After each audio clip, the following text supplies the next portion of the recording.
Sorry.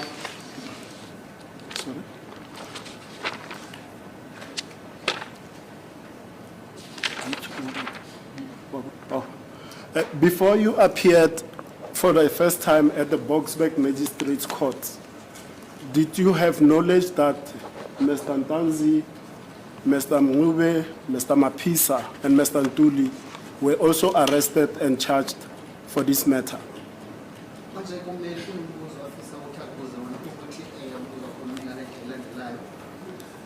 Ngaphambi kokuthi uvele phambi kwenkantolo kaMantshi yaseBoksburg Magistrate Court, ngabe kade wazi yini ukuthi umsolwa wesibili uMnumzane uNtanzi, uMnumzane Mngube, uMnumzane Mapisa futhi uMnumzane Ntuli nabo kade bevela icala? Sacela ungiphindela uqalisele kahle kade ngazi noma ngibadibalile nabo noma. May you please, my lord, may you please repeat the question again? Do you need to say, did I knew them before, or whether did I meet with them? Okay, certainly. The question is this. You are arrested on the 30th of May, correct? Yeah. And then Mr. Ntanzi on the 16th of June 2020, right?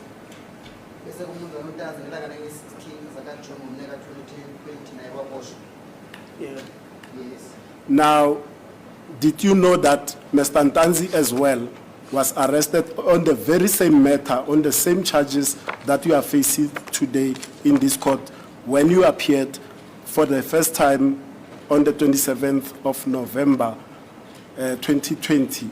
I'm sorry, 27 October 2020 at the Boksburg Magistrate Court.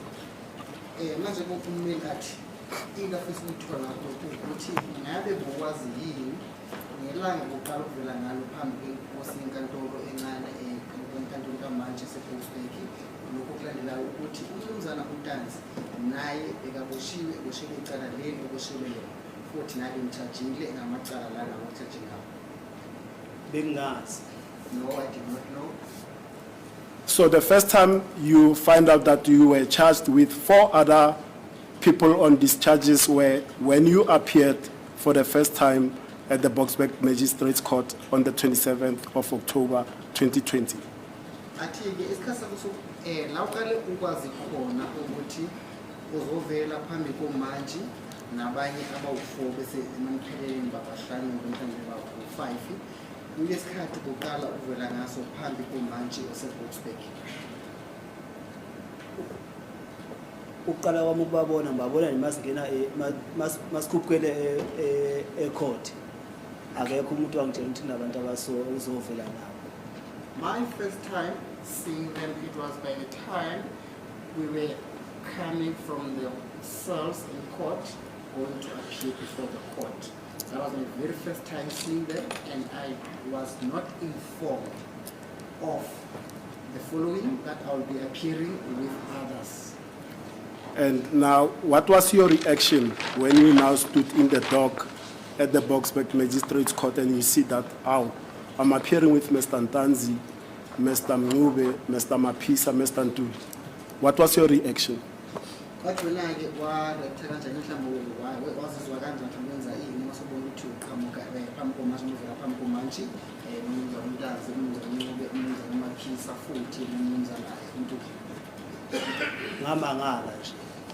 was amazed. Sorry. I'm sorry to interfere. Yes, my lord. You see the question you asked, Yes. Mr. Ramosepidi? Yes. It's ambiguous. Yes. Because he says to you, the first time he saw his co-accused Yes. was when he appeared Yes. in court. Yes. But you see, the descriptive adjective, the first time. Yes. Are you with me? Yes. Maybe you could have seen him before. Are you in? You get where I'm getting to? Let me I don't want to be unfair to you Yes. to say, he says the first time he saw his co-accused Yes. was when he saw them appearing in court on the 27th of October. I'll clarify that, my lord. Yeah, I know please where do. the court is going, Please my do. lord. Please do. Now, you've testified, Mr. Sibia, that you know Mr. Ntanzi, Mr. Mapisa, and Mr. Ntuli before your appearance at the Boksburg Magistrates Court on the 27th of October 2020, correct? Athi ummeli kuyiqiniso yini ukuthi wena bowusushilo ngesikhathi kade uthula ubufakazi bakho ukuthi kade umazi umnumzana-ke uNtanzi, umnumzana uMaphisa futhi umnumzana uNtuli ngaphambi kokuthi uvele phambi kwenkantolo kamantshi. Athi iqiniso yini lokho? Iqiniso. That is correct. And you have testified that you knew Mr. Ntanzi before, but he is not your friend, right? Bathi uthule ubufakazi bakho washo khona njalo ukuthi kade umazi umnumzana uNtanzi kepha kade kungase uye umngani wakho. Yeah. Yes. Can you just clarify the nature of that relationship? How long have you known Mr. Ntanzi prior to the appearance at the Boksburg Magistrates Court? Uyacela-ke ummeli ukuthi usitsheleke ngokugcwele mayelana nokwazi kwakho-ke umnumzana uNtanzi ukuthi kade umazi isikhathi esingangani ngaphambi kokuthi uvele naye phambi kwenkantolo kamantshi yaseBoksburg. uNtanzi ngimazele emakhaya ngesikhathi eside ngimazi. I know Ntanzi from back home and it has been a while knowing him. Ngoba ngishilo ukuthi ukwesinye isigodi ngikwesinye isigodi emakhaya. Just like as I've made mention of it that he is from a different village from mine. Ngasho ngathi akusiyena umngane wami, uNtanzi mncane kakhulu kunami.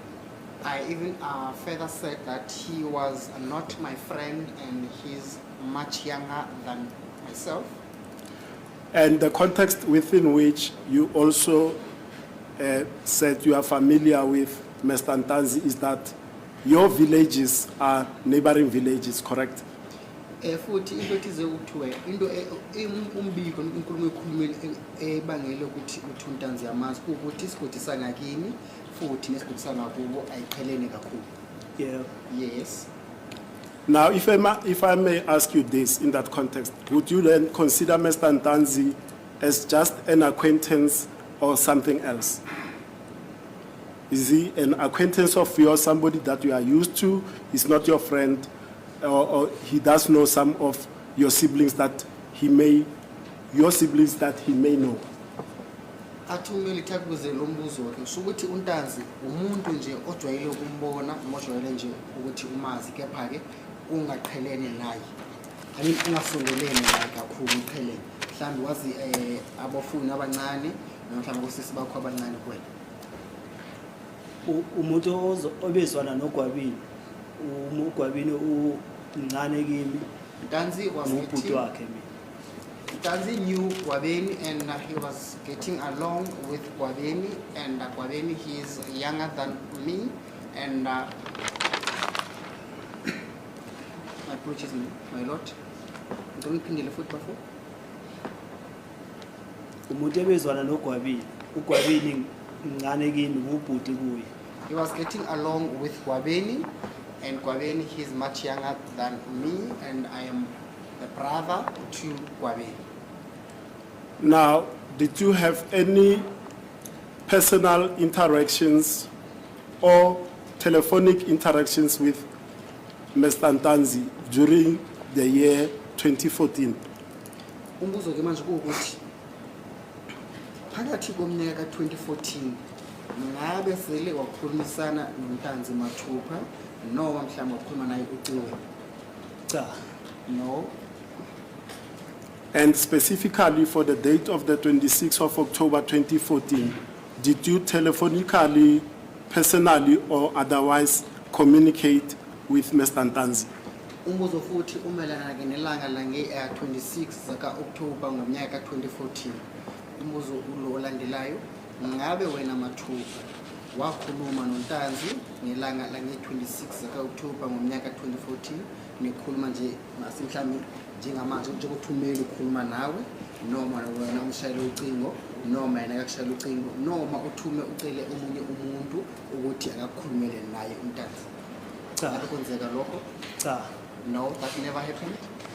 And did you during the year 2014 and specifically on the 26th of October 2014 have the contact number of Mr. Ntanzi saved on your phone? Ubuzo futhi ukuthi ingabe ngelanga la nge-26 zaka-October ngonyaka ka-2014 kade unazo yini inombolo zocingo zakaNtanzi kade uyisevile ngaphakathi komakhalekhukhwini wakho? Cha. No. And furthermore, specifically during 26th of October 2014, did you receive a request from any of the accused persons or anyone to furnish that person with the contact number of Mr. Ntanzi? Umbuzo futhi ukuthi ingabe ngelanga la nge-26 zaka-October ngonyaka ka-2014 ngabe kukhona yini umuntu owacela noma mhlawumbe ke abasola abanye bacela ukuthi ubalekelele ngokuthi ubapheke inombolo zocingo zakamsola wesibili kumnumzana uNtanzi? Cha. No. Now, having stated that you know all three, Mr. Ntanzi, Mr. Mapisa, Mr. Ntuli, do you have personal knowledge that Mr. Ntanzi also knew Mr. Mapisa and that Mr. Ntanzi also knew Mr. Ntuli? Did Mr. Ntanzi, in your knowledge, having known them together, all three, know Mr. Mapisa and Mr. Ntuli? Bathi wona-ke besothulile kufakazi bakho washo khona njalo ukuthi bobathathu uyabazi ukuthi umnumzana uNtanzi, umnumzana uMapisa futhi nomnumzana-ke uNtuli. Manje umbuzo kuwukuthi ngabe wena unalo yini ulwazi olukuthi umnumzana uNtanzi kade abazi abantu labo ababili? Mina bengibazi ukuthi bona bayazana noma bazana anginalo ulwazi. I knew them, however, I don't know whether they knew each other or not. But, and I'm going to hammer on this, but on the 26th of October, there was no request that you received personally from, let me be specific, accused number 4 saying, Mr. Sibiya, please furnish me with the contact number of accused number 2, Mr. Ntanzi. Athi ithi enake agcine noma ashaya isikhobosini ngombuzo wakhe.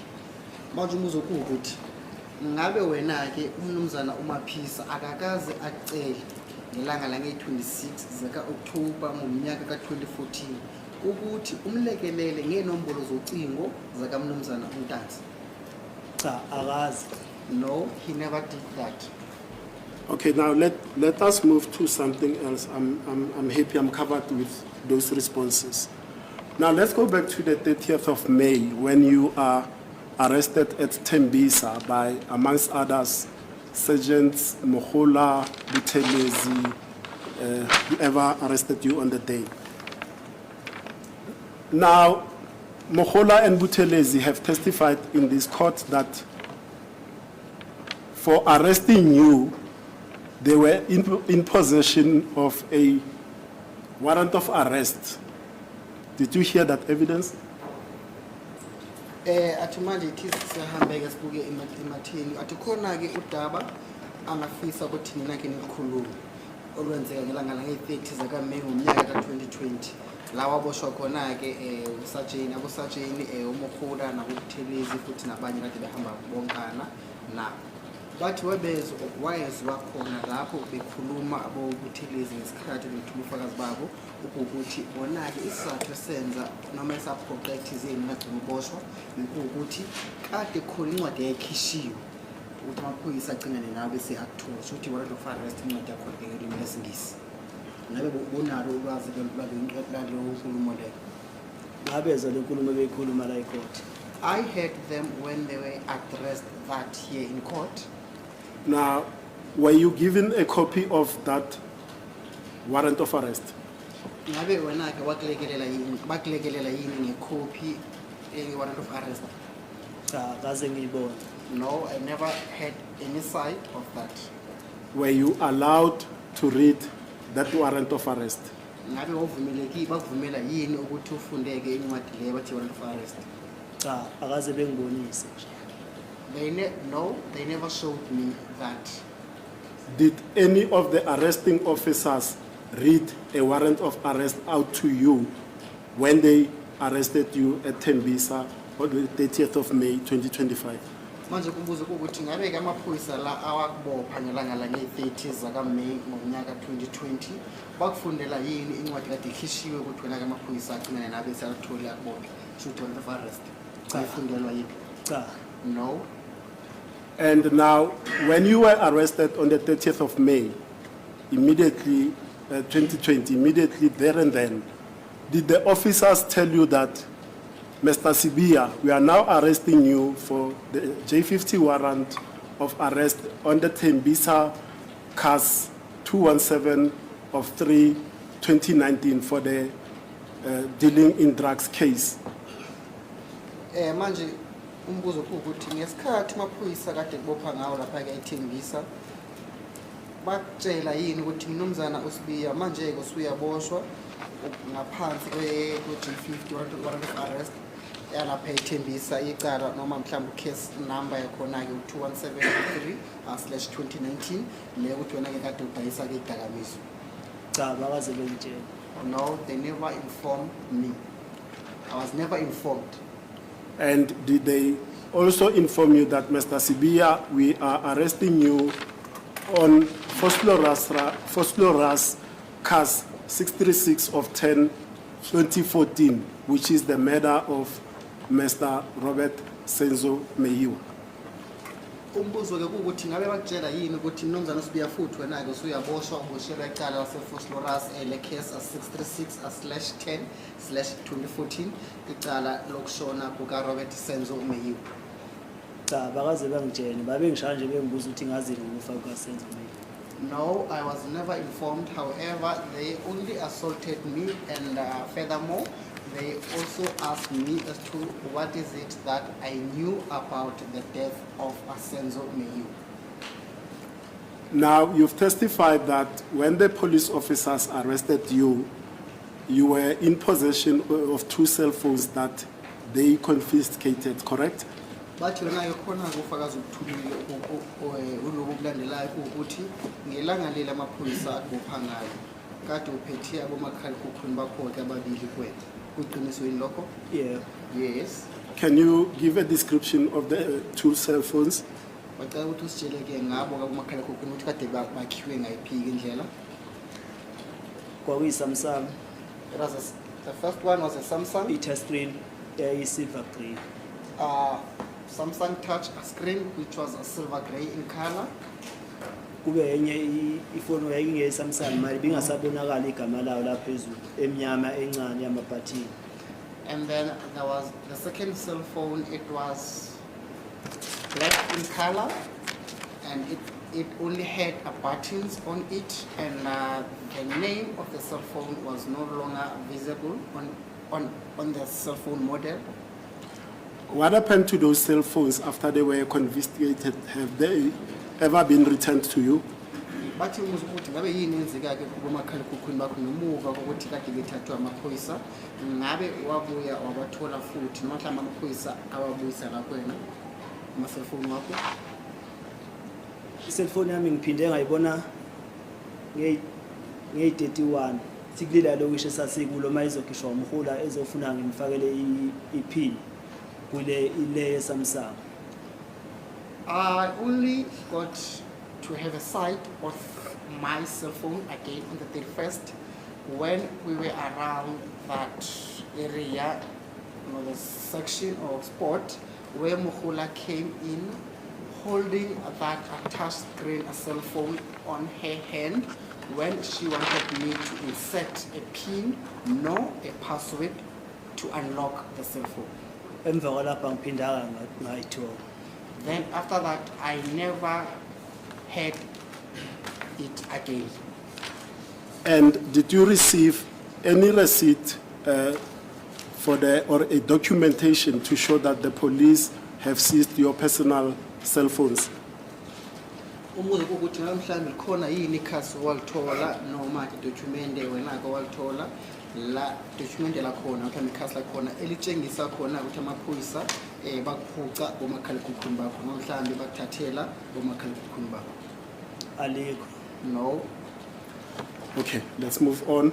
Now, you've mentioned that you were arrested by a combination of different units from law enforcement units, that is EMPD, SAPS, TRT.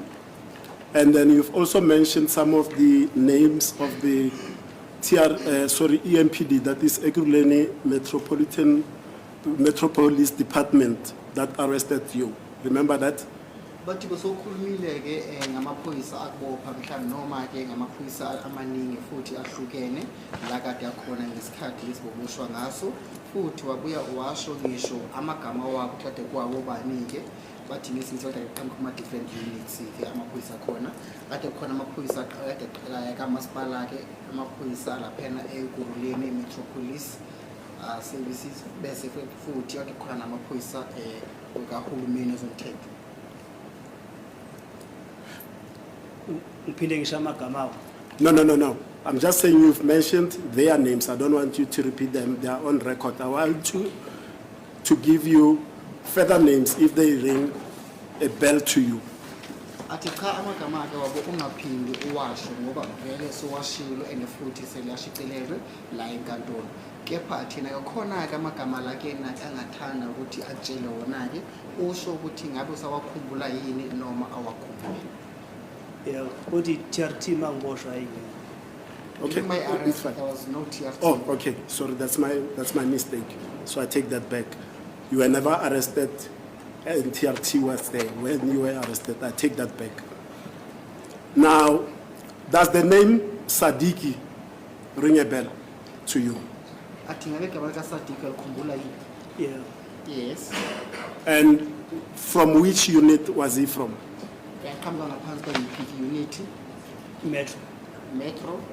And what role did he play in the activities of 30 May 2020? And I'm inclusive, that is from the time of your arrest to the time you end up at Colonel Mboto, from Colonel Mboto at the Kloof Police Station to Valeria SAPS, where you were eventually locked up for the night. Bathi ke naga, what's the name? Concept, my lord, what's the name again? Sadiko? Sadiki. Sadiki. Bathi kunje Sadiki yena wadlala siphiki isikhangiso.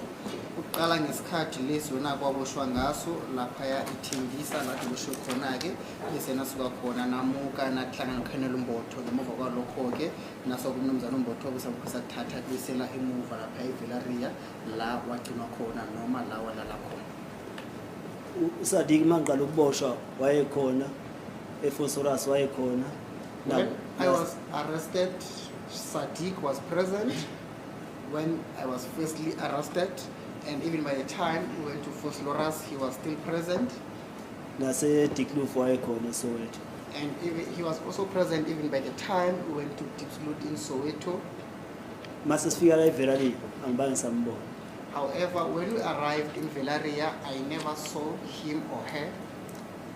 And what role did he play, if any role at all, in the assault that was perpetrated upon you on the 30th of May 2020? Manje kubuzo ukuthi ngabe na wadlala siphiki isikhangiso lokushaya kwakho kwenzeka ke ngelanga la 30 zaka May ngonyaka 2020. Uma ngabe sikhona isikhangiso noma iqhaza yena ke wadlala. Bayokwenza konke ngoba babeshintshana mabe ngifaka iplastiki lokwasithatho lo liphinde thatho lo nokungikhahlela futhi babe ngikhahlela bona. He also participated in the assault and even with covering, even during the time the police they covered my face with a plastic, he also participated in that simply because the police they were taking turns, and even by the time they were kicking me they were taking turns. Now I'm going to give you another name and tell this court if it rings a bell with you. Does the name Fano ring a bell to you? Atikhona ke ligama athanda ukuthi atshele nalo uma ngaba uyalikhumbula usho ukuthi yebo ngisalikhumbula, kepha uma ngaba ngisalikhumbula uthi cha angisalikhumbula. Ngabe igama lika Fano uyalikhumbula yini? Yebo ngiyakhumbula. Yes, I do remember that name. And from what unit was he from your observations by the uniform or cars that he was driving? Bathi ngabe wena ubona kwakho ke baqhamuka ngaphansi kweyiphiki unity futhi nemoto kade eshenka mhlawumbe imoto kade ahamba ngayo kade kuyiphi uma usakhumbula. babesuka kwi-metro He was coming from the metro, imoto ayidrayiva ngisayikhumbula. and I don't remember as to which car was he driving. And same with him, for the events of the 30th of May 2020, from the time of your arrest, taken to Vosloorus to meet Brigadier Geninda, from Vosloorus to Colonel Mboto, from Colonel Mboto to Valeria SAPS in Pretoria. What role did Fano play? Bathi manje kufanele ngabe nodlala iphiki ichaza ngesikhathi amaphoyisa ekuthatha lapha eThembisa bekhambisa bekunikisa eVosloorus la wahlangana khona nomnumzana uBrigadier Geninda wasuka khona ke namaphoyisa lapha eVosloorus namuka neyohlangana nomnumzana ke uMbotho khona lapha yana eSoweto eDeepkloof. Uma ngabe ufanele khona ke into kade ayenza ngabe yena yini le kade ayenza. Ufano wayekhona from eThembisa Ufano? saye Foslo saphinde saye Soweto naye wayelokhu ekhona. Fano was present from Tembisa, even in Vosloorus, and also up until we reached the day. And also in, no, my apologies, point of correction. Fano was present in Tembisa, he was also present in Vosloorus, and he was also present in Soweto. Naye futhi wayenza lento ayenziwa umunye ukuthi babeshintshana ngokungifaka eplastic lawo ngikhahlele bona. He also did the same with the other police officers, no members whom they were present. He also participated in covering my face with a plastic and also in kicking me and assaulting me. Okay, I'm happy. There are no new names that I can give you. These are the names that I recall from somewhere. Now, Tuyabonga ke futhi ujabule kepha ke awekho amanye amagama amasha angabuya ke tshele ngawo kepha iwona amagama amabili la bekawakhumbulile. now let us come to this. You've also testified that you were at some stage taken to Lethabong, which you described as some kind of municipality premises or precinct. Remember that? Bathi ukhumbuleke khona ufakazi ukuthulile ukuthi wena ke wamikiswa eLethabong kwindawo yakhona etshangala ngongathi ke indawo amahhovisi kaMasipala. Uyakhumbula yini usho lokho? Ngafika eLethabong indawo kaMasipala. They took me to Lethabong and it is a municipal premises. And you were taken, according to your testimony in chief, you were taken to some room which had a look of a change room. Remember that? Bathi mina nenkulumo yakho ethulile ngesikhathi kade uthula ufakazi bakho ukuthi bakumikisa kwigumbi lelo elithize eliseceleni elikhethekile ebelitshangakala ngongathi mhlawumbe ke igumbi elisetshenziswa abantu. Uma wenza isibonelo wathi uma wenza isibonelo ngegumbi lakho na kade ngathi mhlawumbe igumbi lakho na kade lisetshenziswa abantu bebasebenza emafemini ukuthi bashintshe ingubo zabo. Uyakhumusho lokho? Isibonelo ngasenza ukuthi njengasemafemini la kwenziwa khona la kushintshwa khona impahla. So igumbi njengalelo leliya noma ngeke ngize ngithi yilo lokushintshela. The example that I made, it was as follows. That room, it looked as if it was a changing room from the factories, even though it looked more like that. So I cannot with certainty say it was a changing room. Can you perhaps give me an idea of a description of that room? How big was it? Were there windows? Was there a door? Were there perhaps lockers that will give you the impression that perhaps this may be used as a changing room? Manje kumele uyacela ukuthi usitshele usidwebele isithombe ngogcwele ngalo lelo gumbi uthi wakumikisa kulona khona lapha eLethabong. ngabe mhlawumbe igumbi elikhulu kangangani, ngabe mhlawumbe kade khona ke amawindi kulona, futhi ngabe kade sikhona ke isicabha khona ngaphakathi kwegumbi leliyana ke, noma kade khona yini amalokho la lento eyayenza ukuthi wena la emcabangweni wakho ke bese ubone bese ucabanga ukuthi mhlawumbe kade kuyigumbi osongazi usho khona njalo ukuthi kucishe kufana amashini ukuthi mhlawumbe ke igumbi lokusetshenziswa abantu abasebenza emafemini. Let's start first with the dimension. How big was it? Ithi siqaleke ngokukhulu bakhona ke ngabe kade likhulu kangangani, ungamikisa ngokusebenzisa inkantolo lesikuyona ke njengamanje. Noma ngasalikhumbula ukukhulu balo ngoba vele ngangena lapha ngangumuntu osethukile vele. Kodwa mhlawumbe ngasuka la engikhona la mhlawumbe lifike ku Mr. Bra Ashley, I call him Bra Ashley. I'm sorry. I forget his name. Uthizele ngaqala ukona lifike kumubhudi loqala ubhudi ohlezi phansi one laptop phambi kwakhe. Okay. My lord, even though I cannot be certain with the length nor the breadth of the room, however, the room would, as the witness was demonstrating, the room would start from where the witness is standing all the way to the judge's registrar. My lord, if I may put on record that my colleagues and I also concur, they say it's roughly 6 meters. Okay. And were there windows in that room? Ngabe kade akhona yini amawindi ngaphakathi kwelala gumbi? amawindi ngaba khona ngaba amawindi amancane akaze ngize ngiqaphela amawindi ngaba amawindi lamancane. Right.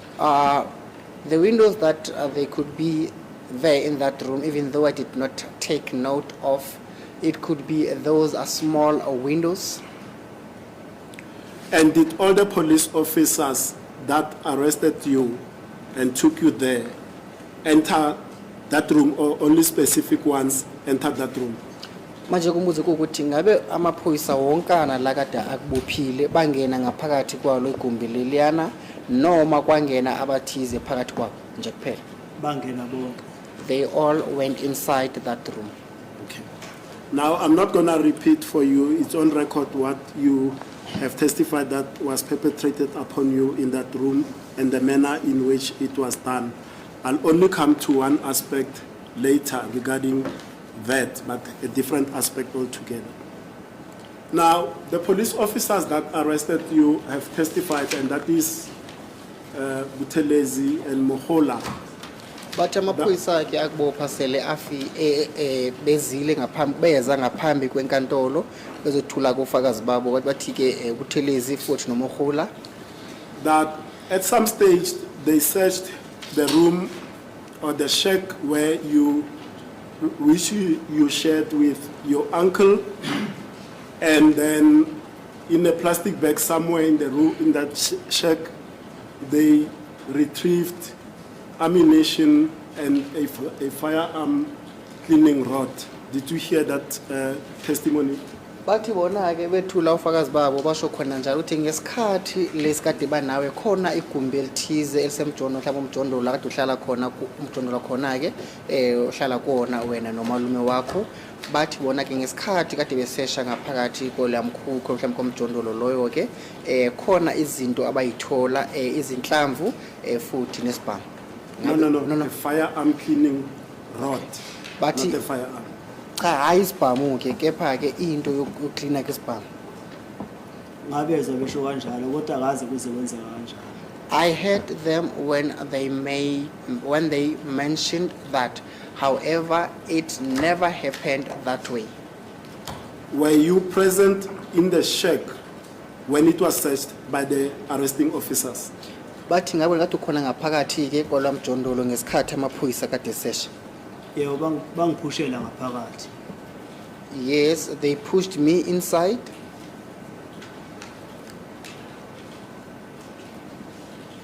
Were you shown the items, the ammunition and the cleaning rod that they allegedly said they retrieved from that room during the search? Umbuzo ukuthi lezi zinto wathi bona ke bayithola ngaphakathi kolamjondolo bakukhombisa zona futhi ke inhlamvu nale yanto esetshenziswa ngabe umuntu uclean isibhamu. Cha bakaze bangikhombisa. No, that was never shown to me. Okay. In fact, I'm not sure. Let me go to it, leave it, go to it, leave it. I'll come to it. It's, Even nasecourt icourt yathi mayithi ayifuna akaze beze beyikhiphe bathi azikho zisawo-check ama-fingerprint. Even in court, when the court requested for that evidence, they said they were taken for lifting up of the fingerprints. now, let's move to this. You've stated that, and you'll clarify it for me because I'm not sure who you said raised the name, the Buthelezi brothers to you. You remember that testimony about the Buthelezi brothers? But uthizona osanaso isiqiniseko mhlawumbe isikhumbuzo sokuthi ubanika umuntu aqhamuka ngenkulumo eyinsizwa zakwaButhelezi. Uyakhumbula yini ukuthi uthula ufakazi lobo? Yeah. Yes. Now, when did the name, the Buthelezi brothers, when was that raised during your questioning by the police officers? Manje umbuzo ukuthi ngabe amagama mhlambe noma inkulumo yeyinsizwa zakwaButhelezi yaqhamuka ngasiphi isikhathi ngesikhathi kade amaphoyisa la akubopha? Yaqhamuka eThembisa naseFosorus yaqhamuka futhi naseDieklof yaqhamuka futhi. In Tembisa, in Vosloorus, and also in Diepsloot. That was mentioned. Amongst the officers that arrested you, let's start first at Tembisa. Who of the officers that arrested you first mentioned the Buthelezi brothers to you? Athi umethi siqale ngesikhathi sakho lesoboshwa ngaso lapha eThembisa. Phakathi kwalamaphoyisa akubopha ngabe iliphi iphoyisa elasho udaba noma inkulumo yeyinsizwa zakwaButhelezi? uMabhena, It was Mabhena, uMkhula, Mohula, uBongane. and Bongane. And what was the context in which these Buthelezi brothers' names were mentioned? What specific about the Buthelezi brothers was said to you by these police officers that you've just mentioned now? Kade kuyini inkulumo noma kade ithini ke inkulumo eyayijulile futhi noma yini eyashiwo ngale insizwe zakaButhelezi la kuwena? Bathi mina nabafana baButhelezi sabulala uSenzo. They said, myself together with the Buthelezi brothers, we killed Senzo.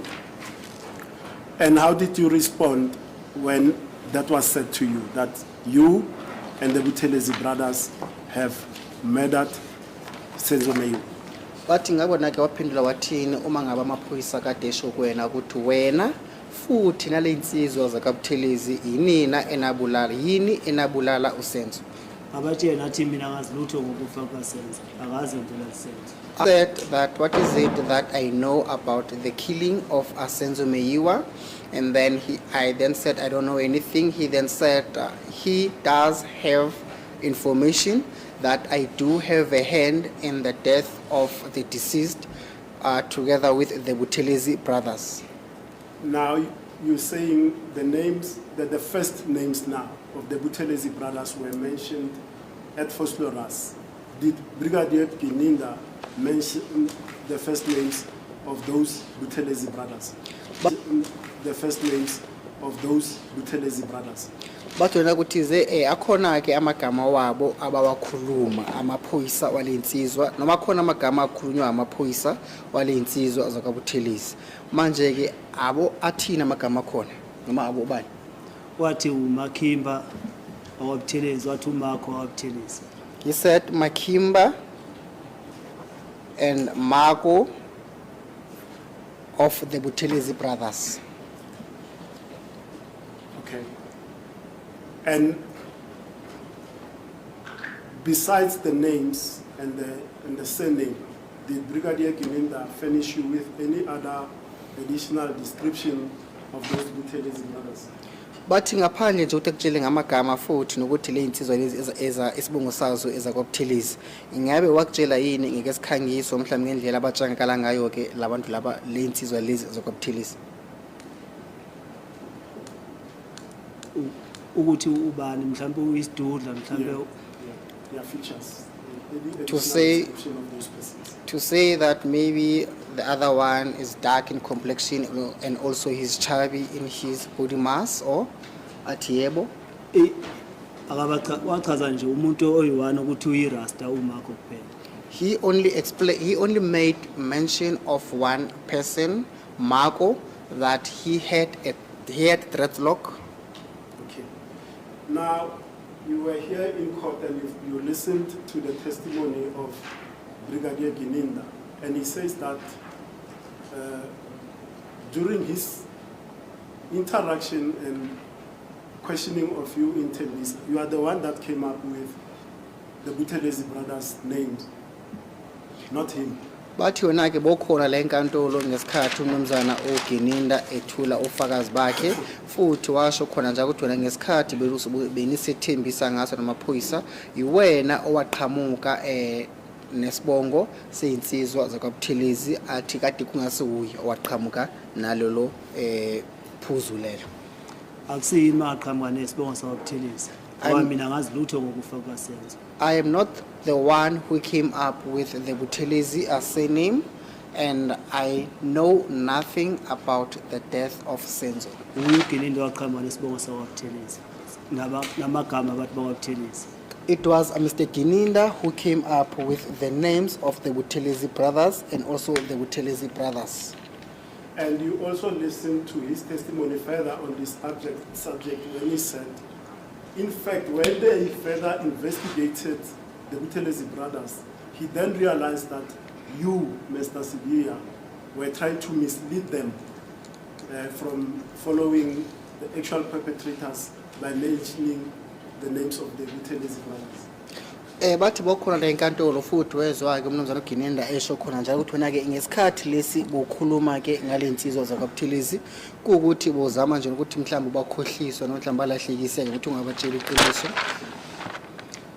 Angazi ngize ngibakhohlise mina ngibatshela into eyiqiniso ukuthi angazi lutho ngokufa kukaSenzo. I never mislead them, and I was only telling them the truth that I know nothing about the death of Senzo. Okay. I'm done with this aspect of the Buthelezi brothers. Those were my clarification questions. Let me move on to another aspect. Atuqedile ke ngale ndaba yalensizwa zakwaButhelezi manje uthi akubuze ke ngenye ke indaba. Yeah. Now, Sergeant Mohola testified in this court that now upon retrieving the ammunition and the cleaning rod from you, from the shack on the 30th of May 2020, she then privately talked to you and asked you, where is the firearm that is capable of firing this ammunition? And then you finished with a name and a place at the hostel somewhere in Tembisa that the firearm was with that person. You call that evidence of hers? Bathi uSergeant Mohola beka weza la ngaphambi kwenkantolo ezothula ufakazi bakhe futhi ngesikhathi kade ethula ufakazi bakhe nawe bowukhona. Bathi nake wakhuluma inkulumo elandelayo ukuthi ngesikhathi ngemuva kokuthi bathole izinhlamvu kulomkhukhu noma kulomjondolo kade wena kohlala kuona nomalume wakho ke futhi nale yanto ithize cleaning rod le evame ukuthi isetshenziswe ke uma ngabe umuntu uthize ecleaner ke isibhamu. Bathi ngemuva ukuthi nathole izinto lezo ke yena weza la kuwena mathupha uSergeant Mohola wakhulumisana nawe eceleni nebabili nje kuphela wabuza ukuthi ngabe sikuphi isibhamu esisetshenziswa kule inhlamvu kade beyitholile bese wena ke wamupha igama lomuntu uthize futhi nekheli lakhe lokuthi umuntu loyo uhlala ehostel laseThembisa. Ngamuzwa umhule esho kanjalo kodwa akazuze kuze kwenzeke kanjalo. I heard Mohola when she made mention of that. However, it never happened that way. Ayikho into abangibonisa yona efana nenhlamvu akukho ukukhuluma engakukhuluma naye eceleni akekho umuntu engamyalela yena ukuthi kunomuntu osehostel. She never showed me anything and I never had any discussion with her privately, and I never informed her that there was someone who was capable of that and that and also furnished her with the address of hostel in Tembisa. Okay. Now, she testified further that upon that conversation with her, that you say it never happened, they then took you to a hostel in Tembisa, and they asked around about the person that you mentioned to her earlier, and the person was not available. It is then that they decided to take you to Foslorias. Bathi wezwa-ke umkhula ngesikhathi lesi kade ethula ufakazi bakhe le nkantolo ukuthi ngemuva kokuthi wena-ke ubaphile igama lalo muntu futhi nekheli lakhe la ahlala khona ehostele washo khona njalo umkhulu ukuthi bashayela nawe bahamba nawe bafika laphana ehostele befunana naye lo muntu kepha ngeshwa-ke noma ngebhadi anekaze nimthole noma mhlawumbe abakaze bamthole athi kungako kwagcina bethathe isinqumo sokuthi abahambe nawe balibangise eFosloras. Now, my question, answer that one. In fact, it was a statement. Let me ask you a question from that. Athi kade kuyistatement ebekatshela sona kepha nawo umbuzo uzowubuza manje. Did Mohola on the 30th of May 2020 take you to some hostel in Tembisa for any other investigation? Bathi manje kumhula ngabe ngabe umhula wathatha wahamba naye nashayela emotweni nilibangise ehostele laseThembisa ngelanga lange-30 zakaMeyi ngomnyaka 2020 la kade asesha khona icala noma ephenya khona icala. Cha. No. Okay. And the crucial aspect also on this one is this, and I think Advocate Munisi has asked you, did you have a conversation on the 30th of May 2020 whilst at Tembisa, either at your place or privately with Mohola somewhere at Tembisa, on the day you were arrested? And she asked you about the death of Senzo Meyiwa. And in the course of that conversation, you then made certain admissions implicating yourself in the commission of that offense. Can I repeat it, Mr. Interpreter? I think I'm covered, my lord, but then Thank you so for the much. benefit you may repeat it. Did Mr. Sibia have a conversation on the 30th of May 2020 with Sergeant Mohola, in which, during that conversation, Mr. Sibia implicated himself in the killing of Senzo Meyiwa? Okay. Thank you, my lord. Umbuzo kuwukuthi ngelanga lange-30 zakaMeyi ngomnyaka ka-2020 ngesikhathi kade aboMohola besesha icala leli ngabe kukhona la wena owakhulumisana naye eceleni kuyiwe naye nje kuphela bethi ngesikhathi benikhulumisana ngaso ke kube sekwakhona izinto oyivumayo ngalo lecala leli wavuma khona nje ukuthi yebo nginaso isandla ekushoneni kukaMufi? Cha, asikho isikhathi engakhuluma naye eceleni ngaso. No, So I this- never spoke with her privately. Sonke isikhathi babehlala bekanje beyinqwaba kanje umbuzo abangibuza wona bangibuze eLithabongo batshela ukuthi mina ngazi lutho ngokufa Senzo Meyiwa akazi kuze kwenzeka ngibuze eceleni eyi1. They were in a group at all times as the police officers, and the only question in which they asked me that question when we were at Lithabong, no, when we were in Lithabong, that what is it that I know about the death of Senzo Meyiwa, and I then answered to them that I know nothing about the death of Senzo Meyiwa. Yeah, but the essence of what I want to extract from you is this. Did you make certain admissions to Mohola implicating yourself in the death of Senzo Meyiwa? Umbuzo kumele akubuza wona bafuku ukuthi ngabe wena zikhona yini izinto owathi ukuzivuma kuMohola mayelana necala lila kaSenzo Meyiwa, noma ngabe ikhona yini izinto wavuma kuye uMohola ukuthi wena ke yebo nginaso isandla ekushoneni kukaMufi uSenzo Meyiwa? Cha. No. Because that then takes us from Foslorias, it transports us to Foslorias, because Mohola says, upon you making those admissions, she then phones the big boss, the Gikele, like with the head, to say, listen, I've got Mr. Sibia here and he's making certain admissions to me. And I think this is where you enter as the brigadier in charge of the case. And Brigadier Gininda says, she says, in fact, we are on the way to Fosloras for some investigation. And Brigadier Gininda says, okay, I'll meet you and the team together with Mr. Sibia at Fosloras.